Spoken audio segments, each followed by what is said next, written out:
Hey, what's up everybody? 2019 Chevy Trax. I'm going to show you how to do the oil light reset. Okay, so we're going to be using this lever right here. We're going to be using the menu button, the up and down, and then this set clear button. It's kind of like enter on the end. It's a circle.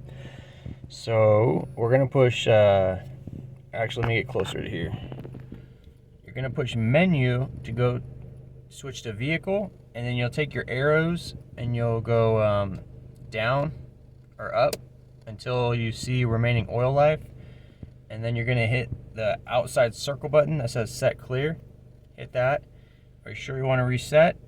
If it's not on yes, then use the arrow knob or arrow dial to go up, and then we're going to hit the set clear button for yes, and then boom, all done. Alright guys, that's how you do it on 2019 Chevy Trax.